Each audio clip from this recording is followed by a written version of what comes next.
सुप्रभात बच्चों। आज हम पाठ 11 एकादशय पाठ है मधुरानी वचनानी पढ़ेंगे। श्लोक नंबर 1। मधुरा शर्करा द्राक्षा मधुरा मधुरम मधु मधुरम मातृतुल्यम तु त्रैलोक्ये अपि न किंचन। हम इस श्लोक का हिंदी अनुवाद अन्वय से करेंगे। शर्करा मधुरा, शर्करा होते चीनी, मधुरा होता है मीठी, चीनी मीठी होती है। द्राक्षा मधुरा, द्राक्षा का अर्थ होता है किशमिश, किशमिश मीठी होती है। मधु मधुरम भवति, शहद मीठा होता है। मातृतुल्यम तु मधुरम त्रैलोक्ये अपि किंचन न, मातृतुल्यम होते माता की समान, तो मधुरम मीठा, त्रैलोक्य तीनों लोकों में, अपि भी, किंचन कुछ, न नहीं, माता के समान तो मीठा, तीनों लोकों में कुछ भी नहीं। चीनी मीठी होती है, किशमिश मीठी होती है, शहद मीठा होता है, माता के समान तो मीठा, तीनों लोकों में भी कुछ नहीं है। भावार्थ, शर्करा मधुरा भवति, चीनी मीठी होती है। द्राक्षा फलानि अपि मधुरानि भवन्ति, किशमिश भी मीठी होती है।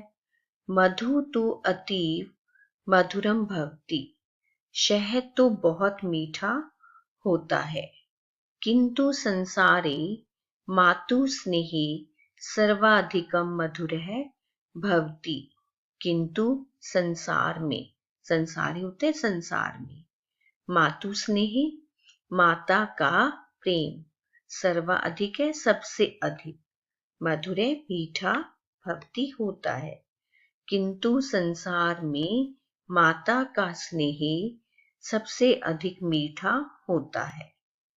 मातु सदृशम सुखदायकम तु अन्यत किम अपि न अस्ति। मातु में षष्ठी विभक्ति है। सदृशम होते समान, माता के समान सुखदायक, सुखदायक होते सुख देने वाला, सुखदायक तो अन्यत दूसरा, किम अपि कुछ भी, न अस्ति नहीं है। माता के समान तो सुखदायक तो अन्य कुछ भी नहीं है। श्लोक नंबर 2। निद्रा दूर्यते चिंताम, निद्रा दूर्यते व्यथाम, निद्रा दूर्यते क्लांतिम, निद्रा दुख विनाशिका। अब यहां से हम अन्वय से इसका हिंदी अनुवाद करेंगे।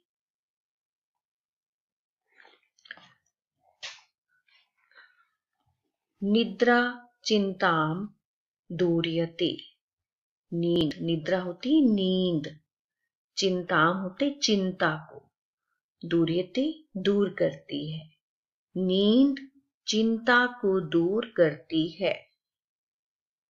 निद्रा व्यथाम दूर्यते, व्यथाम होते पीड़ा को, नींद पीड़ा को दूर करती है। निद्रा क्लांतिम दूर्यते, नींद क्लांतिम होता है थकावट को, नींद थकावट को दूर करती है। निद्रा दुख विनाशिका, नींद दुखों का नाश करने वाली होती है। भावार्थ, अस्माकं स्वास्थाय निद्रा अतीव आवश्यकी भवति, हमारे स्वास्थ्य के लिए नींद बहुत आवश्यक होती है। निद्रा मानवस्य चिंताम दूरीकरोति, नींद मनुष्य की चिंता को दूर करती है। निद्रा मानसिकम शारीरिकम च कष्टम अपि हरति, नींद मानसिक और शारीरिक कष्ट को भी दूर करती है। हरना दूर करना। अधिकेन परिश्रमेन शरीरे या शिथिलता भवति निद्राताम अपि अपनयति।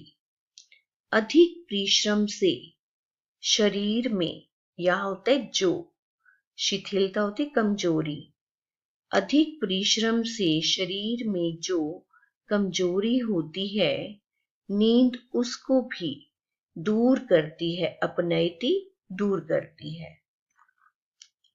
अतः निद्रा सर्वेषां दुखानां निवारणं करोति। इसलिए नींद सभी, सर्वेषां होते सभी, दुखों का निवारण करती है। श्लोक नंबर 3। विद्या वर्धते तेजः, विद्या वर्धते वपु, विद्या वर्धते वीर्यं, विद्या किम न वर्धते। अन्वय से पढ़ेंगे। विद्या, इसमें विद्या शब्द में तृतीया विभक्ति का प्रयोग किया गया है, इसलिए इसका अर्थ है विद्या से। विद्या से तेज बढ़ता है, हम तेजस्वी बनते हैं। यदि हमारे पास विद्या है तो हम तेजस्वी हो जाते हैं। विद्या से तेज बढ़ता है। विद्या वपु वर्धते, विद्या से शरीर बढ़ता है। विद्या वीर्यम वर्धते, विद्या से बल बढ़ता है। विद्या किम न वर्धते, विद्या से क्या नहीं बढ़ता, अर्थात विद्या से सब कुछ बढ़ता है। भावार्थ है, भावार्थ। विद्याया प्रभावेन मनुष्यस्य शरीरम तेजोमयम भवति।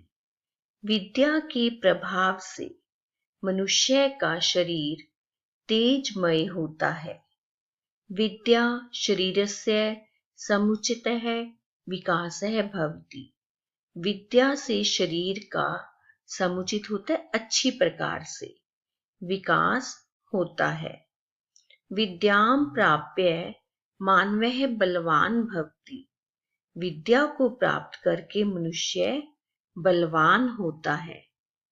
अतः विद्या मानवस्य सर्व प्रकारेण सहायिका भवति।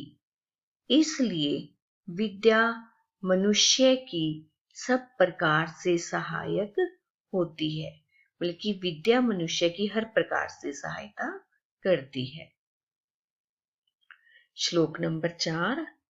मधुरम मधुरेभ्यो अपि मंगलेभ्यो अपि मंगलम, पावनम पावनेभ्यो अपि मधुरम मधुरवचनम केवलम। अन्वय। मधुरेभ्य अपि मधुरम, मधुरेभ्य होता है मधुर से भी अधिक मधुर, मधुरेभ्य मधुर से भी मधुर। मंगलेभ्य अपि मंगलम, मंगलेभ्य होता है कल्याण से, पंचमी विभक्ति है इसमें, कल्याण से भी अधिक कल्याणकारी। पावनेभ्य अपि पावनम, पवित्र से भी पवित्र। केवलम मधुरम वचनम, केवल मधुर वचन है। भावार्थ है। मधुरम वचनम अपि महत्वपूर्णम भवति। मधुर वचन बहुत महत्वपूर्ण होते हैं। एतत् सर्वेभ्यः मधुर वस्तुभ्यः अधिकम मधुरम भवति। यह सभी मधुर वस्तुओं के लिए भी अधिक मधुर होता है। सर्वेभ्यः कल्याणेभ्यः अपि अधिकम कल्याणकारकम भवति। सभी कल्याणकारी से भी अधिक कल्याणकारक होता है। सर्वेभ्यः पवित्र वस्तुभ्यः अधिकम पवित्रम भवति। सभी पवित्र वस्तुओं से भी अधिक पवित्र होता है।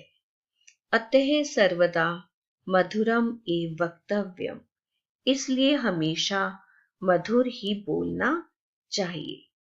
इस श्लोक में हमारी मीठी वाणी के बारे में बताया कि मीठा, जो हमारा मीठा बोलना है वो सबसे अधिक कल्याणकारी होता है। श्लोक नंबर 5। विदेशेषु धनम विद्या, व्यसनेषु धनम मति, परलोके धनम धर्मे शीलम सर्वत्र वैधनम। अन्वय से पढ़ेंगे हम। विदेशेषु विद्याधनम। विदेशेषु का अर्थ होता है दूसरे देशों में। दूसरे देशों में विद्याधनम, धन विद्या होती है। दूसरे देशों में जो धन है वो विद्या होती है। व्यसनेषु मतिधनम। व्यसनेषु होता है बुराइयों में। बुराइयों में धन बुद्धि है। परलोके धर्म है धनम। दूसरे परलोके, परलोक में, दूसरे देश में, दूसरे संसार में, परलोक में धन धर्म है। शीलम सर्वत्र वै धनम। शीलम जो चरित्र है, शील है उत्तम आचरण। शीलम क्या होता है? उत्तम आचरण, अच्छा व्यवहार। अच्छा व्यवहार सब जगह निश्चय ही धन है। जो अच्छा व्यवहार है वो सब जगह ही धन होता है। भावार्थ है। भावार्थ, यदा मनुष्य विदेशम गच्छति, जब मनुष्य विदेश जाता है, तदा तस्य विद्या अर्थात ज्ञानम एव सर्व विद्याम सहायताम करोति, तब उसकी विद्या अर्थात ज्ञान ही सर्व विद्याम होते सब प्रकार से, सहायताम करोति सहायता करती है। जब मनुष्य विदेश जाता है तब उसकी विद्या अर्थात ज्ञान ही सब प्रकार से सहायता करती है। यदि को अपि जन है, यदि कोई भी व्यक्ति कस्मात अपि कारणात किसी भी कारण से कुमार्गे संलग्न भवति बुरे रास्ते पर लग जाता है या बुरे रास्ते पर चल पड़ता है, तदा तस्य बुद्धि एव सहायिका भवति, तदा तब तस्य बुद्धि उसकी बुद्धि ही सहायिका भवति सहायता सहायक होती है, अर्थात उसकी बुद्धि ही उस समय उसकी सहायता करती है। मनुष्य यत धर्म कार्यम करोति, मनुष्य यत होता है जो धर्म के कार्य करता है, सब कर्तव्यम सत्यनिष्ठया करोति, अपने कर्तव्य को सत्यनिष्ठा से करोति करता है, तदा तत्एव परलोके तस्य सहायताम करोति, तब वही परलोक में उसकी सहायता करती है। किंतु मानवस्य सदाचारः तु सर्वत्र एव सहायक भवति, किंतु मानवस्य मनुष्य का सदाचार है अच्छा आचरण, तू तो सर्वत्र होता है सब जगह, एव ही सहायक भवति सहायक होता है, किंतु मनुष्य का अच्छा आचरण तो सब जगह ही सहायक होता है। तो बच्चों, आपने इस प्रकार 1 से 5 तक के श्लोक के हिंदी अनुवाद और भावार्थ आपने अपनी कॉपी में करने हैं। पहले अपने शब्दार्थ याद करने हैं, फिर उसके बाद आपने हिंदी अनुवाद और भावार्थ लिखने हैं।